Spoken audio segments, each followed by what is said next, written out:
CrossCode is pretty neat. It's an indie game developed by a little group called Radical Fish over the course of 7 years. I'm always up for the latest and greatest indie games, and this is definitely a landmark title.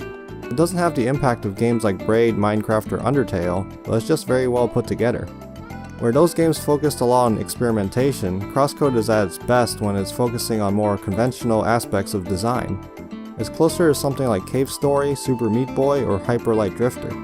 These are games that just focus on crafting a high quality experience rather than trying to deviate too far from the standard formula. Don't get me wrong though, I like both sides of the spectrum as both ends have their own unique appeals. Without stuff like Cave Story, we wouldn't see the more polished side, and without stuff like Braid, we wouldn't see the more avant-garde stuff. Sure, there are some games in the middle, but most of the time, it feels like a distinct split. Where many indie games tend to be small in scale, CrossCode feels tremendous in comparison. The main campaign took me around 40 hours. Sure, I played at my own pace, but I doubt anyone can really call this game short. It really feels like a game that keeps on giving. The developers even seem to have additional content planned, so after beating it, there's a reason to return later down the line. There's just so much to enjoy about the game, and I can't wait to see what they have in store for us in the future. The only big issues I had with CrossCode were the side quests. They just really lacked in substance. However, they were optional bits of gameplay that could easily be ignored. I mean, a lot of these side quests would be those boring fetch quests that you'd see in real MMOs. While it makes sense in the game's context, it's a real downgrade from what I'm used to nowadays. Games like The Witcher 3, Nier Automata, and Gravity Rush 2 have shown that side quests don't have to be so boring. They can be both engaging and creative without feeling monotonous. Here in CrossCode, it's just plain bland and kind of unrewarding. Regardless, one side quest stood out to me involving a quirky hostage situation that was actually pretty funny. It was a real highlight for me. I won't spoil it here, but I'll just say that it's available on Base and Keep. Now that I'm done with the iffy stuff, it's time to cover all the good stuff. Here's the first thing that really stuck out to me. The title screen is amazing. I absolutely love how the slow melancholic music synergizes with Lee looking out into the world. The title screen feels very introspective, which definitely ties into the game's general themes. It's a small aspect of the game that left me with a very good impression right out of the gate. Anyway, the real meat of the game is definitely found in the dungeons. There are these Zelda-esque labyrinths filled with incredibly intuitive puzzles.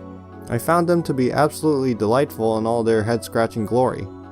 The developers at Radical Fish really know how to pace their levels. They do that thing where they teach you puzzle mechanics without excessive handholding. It's done in the same subtle way where they introduce the mechanic in a very controlled situation and then amp things up as you progress. Every dungeon has new mechanics, which always spice things up. Each dungeon felt like a unique experience that always kept me on my toes. I really enjoyed all the dungeons, though my favorite is probably the Shock Dungeon. From the puzzles all the way to the boss fight, it had a lot going for it. Speaking of which, they even add puzzle elements into the dungeon combat encounters. In a somewhat subtle way, they add items into the battle arenas that can interact with the enemies. This holds true even in the boss fights, where they clearly integrate dungeon puzzles with combat. In a way, the game taught me to instinctively respond to each puzzle mechanic all the way through to the final dungeon.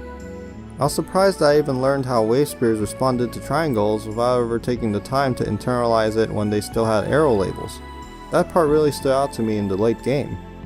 CrossCode's dungeons even do that thing where they provide new abilities in the form of elements midway through. Sure, only the elemental dungeons do that, but I'd argue that those are the ones that matter the most. The dungeons start off by presenting the element mechanics with filters that convert your projectiles into a particular element. Once the player gets acquainted with said element, the dungeon continuously ramps up the complexity of the puzzles. After the concepts get fleshed out, the player unlocks the element. This allows them to use that element without having to use an element filter. It's an effective design that provided a solid structure for setting up the dungeon difficulty curves. CrossCode's combat is the other side of the gameplay. Though it's not as perplexing as the puzzle half, it really excels in polish. Dodging is limited in a way that reminded me of Bayonetta, as both her and Lee can only dodge so much in a row without having to take a break. It also lacks the number of iframes I'm used to, but is made up for by being able to dodge 3 times consecutively. Lee's combat options include a basic melee attack, a basic projectile attack, a charged projectile attack, and a wide range of special moves. The basic melee attacks combo well into the special moves, and the dodge can cancel out of any attack. It all works quite smoothly, adding an excellent sense of polish and flow to the game. Enemies are puzzles in and of themselves. They have specific patterns, elemental weaknesses, and even moments of weakness. Attacking them enough during these moments of weakness results in them breaking in a way that reminded me of staggering in Final Fantasy XIII. In that travesty, they would take way more damage when they were staggered than they would otherwise. However, it never gets as irritating as Final Fantasy XIII's combat, as the enemies aren't insanely tanky and are actually pretty fun to fight. The game also has an RPG portion to it where you can build Lee in a variety of different ways. My strategy was to build my neutral Lee as an elemental resist tank, while building the elemental Lees in whatever ways seem to accentuate their main traits. For example, the wave circuit seemed to naturally lean towards ranged moves and absorbing health, while the heat circuit seemed to lean towards being a heavy hitter.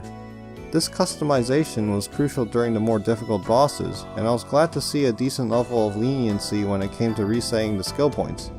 The game provides circuit overrides which allow you to respec entire circuit trees. Also, the game lets you swap branches, which allow for even more flexibility. It's a great balance between general point allocation and the freedom to experiment. When it comes to the story, CrossCode really excels at evoking emotion. It's a roller coaster that really peaked for me around the halfway mark. The game's protagonist Lee is mostly mute. As the game progresses, she gains specific words like hi, sorry, and bye. Many games have silent protagonists acting as player inserts. CrossCode deviates from this by providing Lee with her own personality. She has plenty of character despite being unable to fully formulate sentences. Her limited speech works in the game's favor by actually contributing to the narrative. I mean, the characters actually acknowledge that she can't speak, and it adds to how they interact with her. It's a surprisingly unique narrative approach that actually seems quite obvious, but I can't think of any other games that do this. If there's something that I'm clearly missing, let me know by leaving a comment. I'm honestly really curious about this. My favorite part about CrossCode's story is simply the character interaction.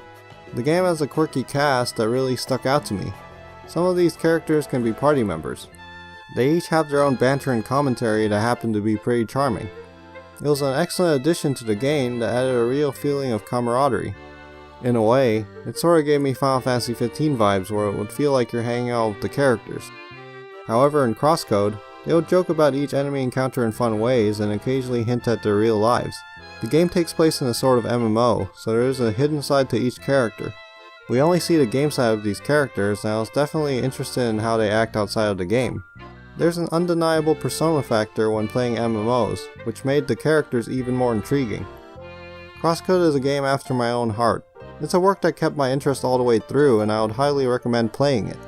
Though I usually don't discuss price in my videos, at just $20, the game is pretty much a steal. Sure, it's not perfect as seen in my Dark Station review, link in the description, but there's a high probability that it's one of my favorite games this year. Thanks for watching this somewhat analytical video. If you enjoyed it, feel free to like the video and consider subscribing to the channel. If you want more, here are some of my other videos. Anyway, I'll see you all next time when I break down every single game ever crafted by indie game developer Brian Krantz.